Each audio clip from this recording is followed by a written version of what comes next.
Zach from Gravel Bike California, back in the Mile High Zone as we're ready to bring you more adventures here from Big Bear. Now we have a problem that every time I do a video here, it happens to land on our best of list.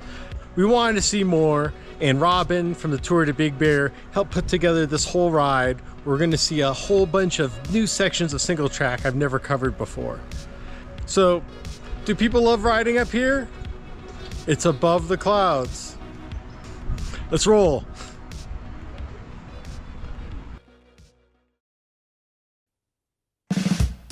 Big Bear keeps adding layers to every visit, gladfully finding new avenues to explore across the San Bernardino National Forest.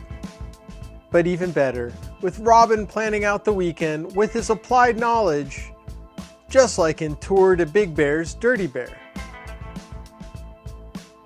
Robin set us up with a camping spot off of Mill Creek that I could see already was cycling friendly.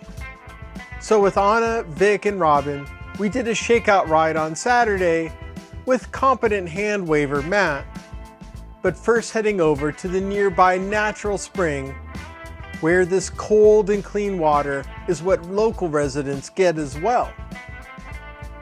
I should have been familiar with the Mill Creek climb from our gravel guide. That's a grind, though not of the Code Red variety, releasing us into downhill as a testing point for tire width, then turning on to new findings for me on Kid Creek Road. We got our first take of single track, meandering onto the well-groomed lodgepole trail, with plenty of boulders marking the landscape, though the riding has successfully rooted around, not to mention trees, and more trees. It may seem like we came across some hike-a-bike, with Bluff Lake being the reason for this dismount that's owned by the Wildlands Conservancy, eschewing bikes and picking up frogs on its property. Returning to the Lodgepole Trail soon revealed its name, rolling up to this landmark champion tree that's known as the largest lodgepole in the world, doing a little fiddler on the roof, encircling it 3 times counterclockwise as is tradition. With a quick connection on the major artery of Skyline, we finished off the day's excursion on a high note, speeding down the plantation trail named after plants, as our biggest mystery wasn't about the fun level here, but that we were only on mile 8 of this route, feeling like we had already done a complete ride despite the numbers, even with me not always choosing the proper lines. The trail finished off elegantly by our campsite that was turning into an obstacle course with Sam arriving, then Theo and Alejandro with some heightened clearance moments, calling it an evening to get ready to send it.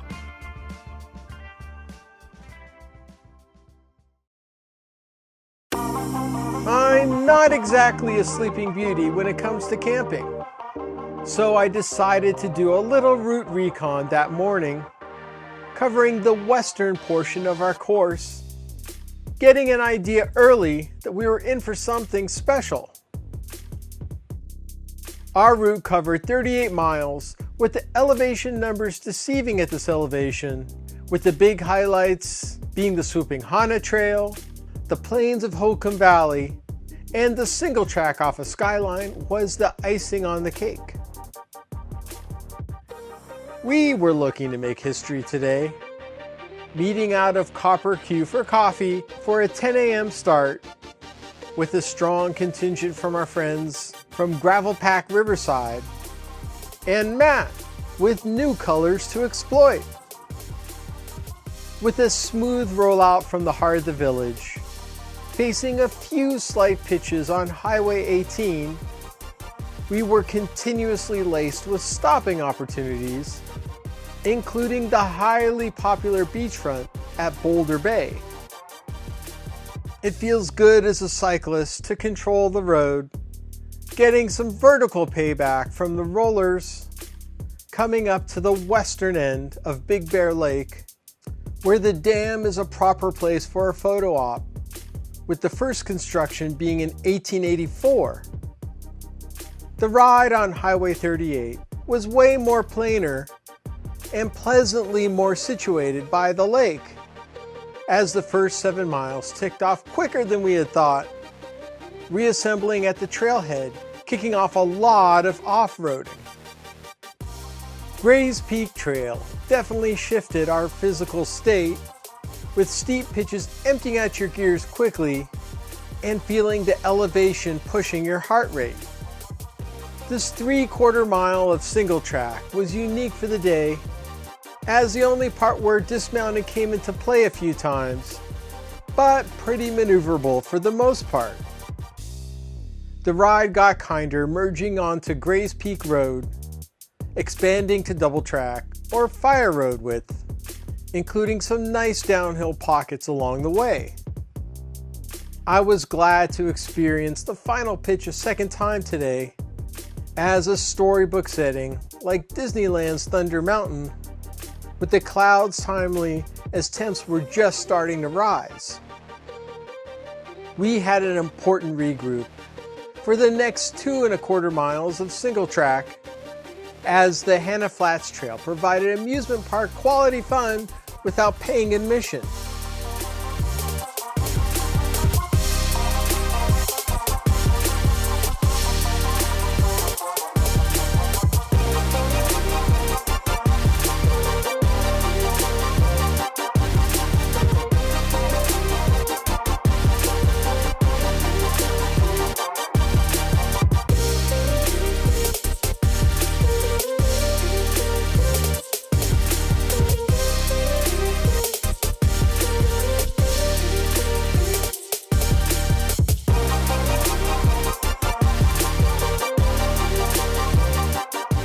The Hanna Flats campground punctuated the end of this trail, which was exciting enough that we could have ended the ride here. But we didn't, so it was a good thing to stop for refills.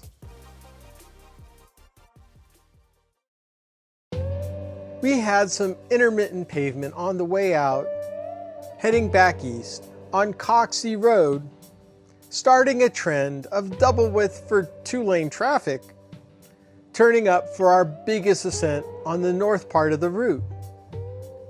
Delamar Mountain clocks in at 1 3/4 miles of climbing, where your view of this peak is always occluded, and although it averages 6%, there are some steep pitches.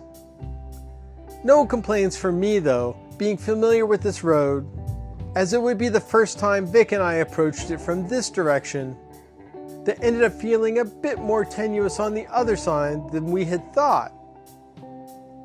It was only 1.5 miles down to Holcomb Valley, but the gravel was definitely loose, feeling a bit slippery.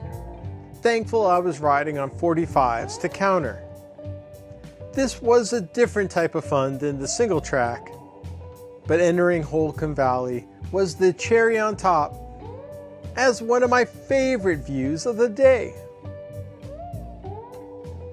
Hopefully everyone did remember Holcomb Valley Road for its expediency, as it's a contradiction in this modern world to have this much picturesque open space to be untouched. We had a couple of miles on this road that generally ran east-west, where the word false flat comes into mind. I didn't check the route closely, assuming we'd be hooking a right down Van Dusen Canyon, but this was a purposeful overshoot, taking the parallel single track carrying far more benefits. Riding through this prairie atmosphere helped fill up my checklist, plus it took us away from off-road traffic that can kick up quite a bit of dirt. I can't completely focus on the riding, remembering if my cameras are on, so when I looked under my saddle to check my rear, what else do you think was going to happen? That's what I get.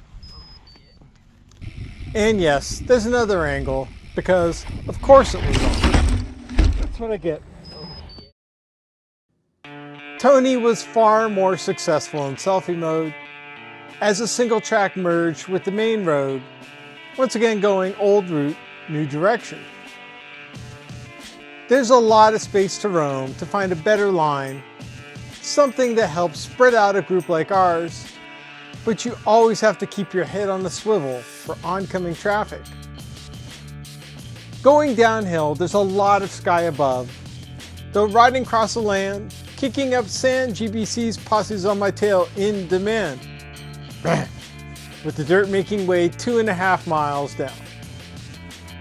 We were back on Highway 38, now heading west, taking a left to end our north side journey, kind of riding over the lake, meandering our way behind Big Bear Boulevard, finding some excellent back channels to expedite our passage.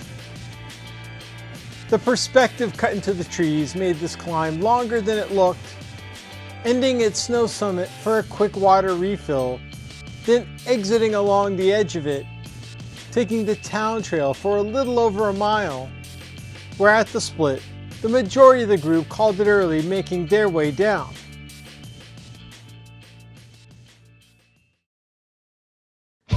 Understandingly, this 2.25 mile climb didn't look good on paper, averaging around 6%, taking us right below 8,000 feet, kinda wishing for flashing reds to take a break. We had a good look at the bike park on the way up, and the climb only got pitchy near the top. Nice to put an end to these types of efforts for the day. Fresh out of emptying our lungs, we had a question to answer. Was the climb really worth the effort instead of grabbing beers like the rest of the group?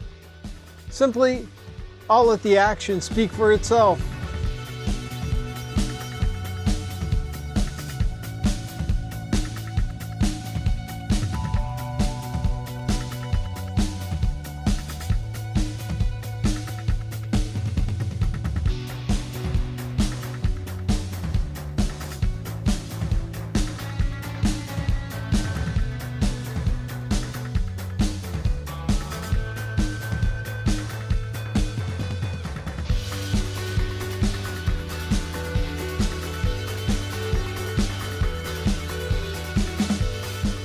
Finishing off the 1.5 miles of Skyline Trail, we made a short diversion to get a look at San Gorgonio to the south that only sits 3/4 mile above.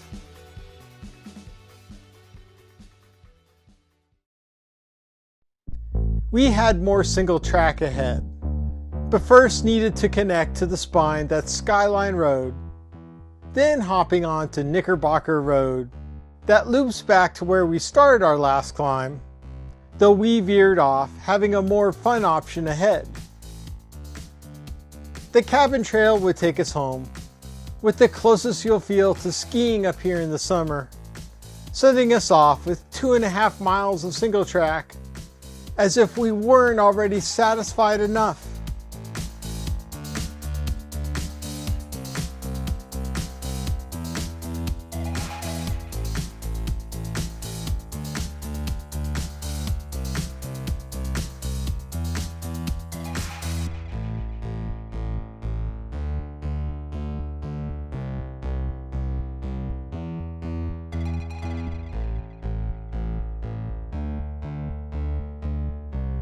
We wrapped up the ride pretty quickly, heading our way back to the village, then to Old Country Inn that Robin got to stay open late for us as the cherry on top for an exceptional weekend of Send It. Today was a new chapter on the Big Bear experience. Yeah, we know the views are very pretty up there, but all the single track, man, what a secret. I've always just thought of it from the mountain bike races perspective, but yeah, we enjoyed a lot, and for those of us that did more of the second half, we were rewarded.